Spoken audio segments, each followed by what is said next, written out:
정청래 과거에 발언했던 것들이 다시 쏟아져 나오고 있습니다. 이제 당대표에 출마를 하니까 그간의 정청래를 지켜봤던 민주당 지지층들 또 친명 지지층에서는 어유 잘하네 이렇게 정청래 어루만져주고 엉덩이 두드려주고 그랬었는데 지금은 상황이 달라지고 있네요. 한번 띄워주시겠어요? 예, 지금 이재명 지지층들 친명 친민주당 지지층들 친명 커뮤니티 내에서 자 쏟아져 나오고 있습니다. 과거에 정청래 너 뭘 했는지 무슨 발언을 했는지 이렇게 이야기를 했어요. 자 위에 지금 트위터 지금 X라고 부르죠. 거기에 올렸던 글이 있습니다. 지금 강성 지지층으로 보여요. 민주당 이렇게 얘기해서 소위 해경궁 김치 사건 김혜경 여사 음해 확산에 동참한 정청래 의원이 사죄했다는 얘기를 들어본 적 없다. 뭐 쭉 하면서 정청래는 지금이라도 대통령 과적과 당원 앞에 사죄하라 이렇게 글을 올리니까 정청래가 답변을 했네요. 거기에 일베 가입 매우 안 좋게 생각합니다. 해경궁 김씨 누구 건지를 떠나 매우 분노합니다. 누구 거인지 밝혀야 됩니다. 이렇게 했어요. 자 다른 영화도 혹시 화면도 있나요? 예. 사람들이 잘 기억하지 못하는 게 22년도인가 23년도인가 정청래가 뜬금없이 과방위원장 집어던지고 행안위원장으로 간다고 설치는 통해 가방위원장이 장제원이에게 돌아가고 그 일로 일사천리로 방통위가 어쨌고 이렇게 됐다고 합니다. 지금 이렇게 계속 쏟아져 나오고 있는 거예요. 이 상황은 좀 어쨌든 정청래 당대표 출마 선언 이후에 네. 강성 지지층 내에서 상당히 강하게 드러나고 있는 하나의 장면인데 어떻게 해석하세요? 예, 저도 주말 사이에 제가 들어가 있는 각종 정치 정보방, 정치 카톡방에서 네. 이 보수 우파 쪽끼리 있는 카톡방에서는 저런 게 안 돌았는데 여야가 다 한꺼번에 모여 있는 정보방과 카톡방이 있거든요. 정청래 의원의 과거 저런 자료와 과거 방송했을 때 나갔던 동영상이 엄청 돌았습니다. 그 동영상을 보면 그 당시에 이제 이재명 성남시장 시절인데 혹은 경기도지사 시절인데 정청래가 방송에 출연해서 나는 이재명 경기도지사 마음에 안 든다. 당내 분란만 일으키는 사람 아니냐. 뭐 이런 식으로 얘기하는 영상이 쭉 돌았습니다. 이런 게 일맥선상이 뭐냐면 결국 민주당 내에서는 정청래가 당대표 출마 선언을 했고 당대표 선거라는 게 가장 먼저 출마 선언을 한 사람에게 선점 효과가 있습니다. 선점 효과가 있어서 지금 아직까지는 뭐 오늘 이따가 11시에 박찬대 그 원내대표가 더불어민주당 당사에서 출마 선언을 한다고 합니다. 오늘 11시에 박찬대 원내대표의 출마 선언 전에는 일단은 정청래 후보자 한 명이기 때문에 선점 효과가 있을까봐 지금 찬물을 끼얹기에 엄청난 최선을 다하는 것이고요. 정청래 그 당대표 후보자, 더불어민주당 당대표 후보자인 정청래 의원은 아마 이번 전당대회 기간에서 본인이 썼던 저런 글에 대해서 밝혀야 되는데 저는 좀 더 당당히 밝혔으면 좋겠어요. 해경궁 김 씨가 썼던 글이 다 노무현 대통령을 굉장히 음해하고 또 문재인 대통령을 굉장히 음해하고 이런 글만 엄청 올렸거든요. 제가 지금 차마 입에 담지 못하는 그런 뭐 시체를 뺏겨서 뭐 눈물이 나냐 뭐 이런 식으로 해경궁 김씨라는 트위터 계정에 올린 것인데 그게 누군지 밝혀라라고 차라리 당당하게 나가는 게 낫지 않을까 저는 생각을 합니다. 예, 과거 영상에는 그런 게 있다고 하죠. 이재명 지사가 이야기를 하면 항상 분란이 일어난다. 이 지사가 그냥 싫다. 뭐 이런 발언도 정청래가 했죠. 그러니까 지금 이재명 좋아하는 강성 지지층에서 벌컥한 거죠. 아, 원래 정청래가 저런 인간들이었는데 잠시 잊고 있었구나. 뭐 이런 걸 다시 환기시키는 거죠. 그런데 또 하나의 실제 영상을 한번 보겠는데요. 매블쇼에서 정청래 의원이 출연해서 했던 영상 잠깐 보고 오겠습니다.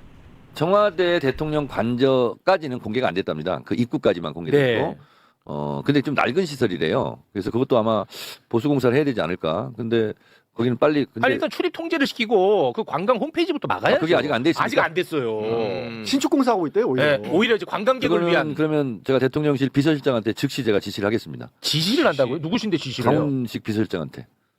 아니 대통령실 아니, 비서실장. 지시라는 단어는 사과하시죠. 제 학교 후배거든요. 아이고. 자, 웃고 넘어갔습니다만은 저 매블쇼에서 이제 청와대로 이전하겠다는 문제 이야기를 하다가 강훈식 비서실장한테 제가 대통령 비서실장한테 즉시 지시하겠다. 그러니까 이 사회를 맡고 있는 앵커인 최욱이 당황을 했어요. 지시를 한다고요. 누구한테요? 그러니까 강훈식 비서실장 이렇게 정청래가 이야기합니다. 그러니까 최욱이 이거 좀 사건 터지겠구나 생각했는지 지시란 단어는 사과하시죠. 뭐 이런 식으로 했어요. 지금 저 발언 지금 이 대통령도 그렇고 주변 사람들이 많이 봤을 텐데 어땠을 것 같아요? 그러니까요. 저게 만약에 강훈식 비서실장이 지금 강훈식 비서실장은 건국대학교 경영학과 94학번이고요. 네. 또 정청래 의원은 건국대학교 산업공학과 84학번입니다. 한 10년 차이가 나는 같은 건국대학교 출신이고 건국대학교 안에서 또 운동권 라인으로 아마 형성돼 있을 거예요. 그런데 학교 후배라 그래서 저렇게 지시를 내릴 수 있다는 것이 요즘 사회생활에서는 전혀 통용되지 않는 것인데 일단은 사고방식 자체가 아직도 80년대 운동권에 막 갇혀져 있다라고 생각이 들고요. 저 논리가 맞다면 권성동 의원은 이재명 대통령에게 지시할 수 있는 거예요. 중앙대 같이 나오지 않았습니까? 그러네요. 뭐 선후배를 따져봐야 되겠지만 중앙대 나오고 중앙대 나온 사람은 이재명 대통령에게 다 지시를 할 수 있습니까? 좀 말도 안 되는 학교 후배라 그래서 차라리 저기서 체육 MC가 사과하시죠라고 했을 때 제가 표현을 잘못 썼습니다. 지시가 아니라 의견 전달을 하겠습니다라고 이렇게 말하면 모르겠는데 제 학교 후배거든요. 빨리 하라고 내가 지시할 수 있습니다. 이런 식으로 뉘앙스로 말했던 것 자체가 굉장히 부적절하고요. 저게 학교 후배라 그래서 막 지시를 내린 저러한 행태가 만약에 제가 변호사인데 제가 같은 학교 후배인 경찰 검찰이 있다 그래서 제가 야 이거 수사 좀 적당히 해 뭐 이런 지시 있잖아요. 혹은 뭐 국회의원이 대통령 비서실장에게 야 이거 좀 빨리 해라고 지시하는 거 저런 게 우리 하지 말라고 형법이 되어 있는 게 직권남용죄 또 강요죄 저게 잘못하면 형사상 문제가 될 수 있는 것까지 형사상 문제까지 불거질 수가 있다라는 것입니다. 저 사고방식에 대해서 정말 특이한 사고방식 갖고 계신 것 같아요. 네. 저 사실은 영상을 보면 평소에 정청래 몸에 뭐가 어떻게 이제 사실은 깊이 스며들어 있는지가 좀 느껴지는데 자연스럽게 그게 드러난 것 같아요. 평소에 사실은 법사위원장을 할 때 하는 태도를 보면 국민의힘 의원들이 어떤 걸 제시하면 막 깔보면서 얘기하잖아요. 약간 오만불손하게 너 예를 들면 5분간 나가서 서 있다 와 하는 식으로 맞아요. 네. 하는 게 익숙하듯이 네. 그래서 아주 오만불손하고 이렇게 건방지고 남을 깔보 위에서 이렇게 깔보는 식으로 대화를 해서 그것을 짓누르는 네. 그런 방식을 법사위에서 많이 봤는데 저 방송에서도 강훈식도 바로 그런 식으로 이야기를 하는 걸로 보여요. 네, 맞습니다. 네. 어떠한 회의의 위원장이라는 혹은 이사회의 이사회장이라는 자리는 회의만 주재하는 것이고 발언권을 주는 것이고 본인의 의견을 피력하는 자리는 아닌데 정청래 법사위원장은 나는 위원장이고 너네는 위원이고 너는 증인이고 너는 참고인이니 나 빼고는 다 내 말에 수긍을 해야 된다. 내 지시를 들어라. 라는 식으로 회의를 진행하다 보니까 법사위 회의가 가끔 산으로 가는 게 아닌가 생각이 되고요. 아마 이제 저런 분이 민주당 당대표로 당선이 된다고 하면 민주당에 있는 모든 당원 구성원들은 내 말을 들어야 된다. 그럼 아마 이재명 대통령하고도 각을 세우게 되지 않을까라고 저는 생각이 듭니다. 이재명은 대통령이지만 또 민주당에서 당원들이 뽑은 내가 당대표이기 때문에 나는 생각이 다르다. 그럼 당은 내 말을 들어야 된다. 이런 식으로 가서 또 자중 질환이 되지 않을까. 사실 뭐 민주당 당대표 선거 누가 되는지 크게 저는 관심이 없었는데 예. 정청래 후보자가 정청래 의원이 민주당 당대표로 좀 당선이 되면 또 좀 재밌는 모습이 되지 않을까 이렇게는 기대는 좀 해보고 있습니다. 예. 시청하시면서 좋아요 한번 꼭 눌러주시기 바랍니다. 그러면 많은 도움이 됩니다. 그런데 정청래 이야기가 나오면 최근에도 계속 여러 분석들이 나오고 민주당 관계자조차도 그 정청래 뒤에 김어준이 있다. 네. 그래서 이번에 박찬대하고 정청래하고 당대표 지금 싸움이 벌어졌는데 이재명 지지층과 김어준 지지층 싸움에 이제는 초반에는 살살살 시작하더니 완전히 그냥 대결 구도로 가고 있다. 이게 이제 대리전 양상으로 진행되면서 싸움이 상당히 확전되고 있다 이런 이야기가 많이 나와요. 네, 맞습니다. 이게 사실 야생에서 정치를 해왔던 사람과 예. 또 기본 정도를 지키고 법과 원칙을 나름 지키면서 해오는 사람들끼리 민주당 내에서 싸우는 거예요. 지금 정청래와 김어준은 야생 정치입니다. 야생 정치.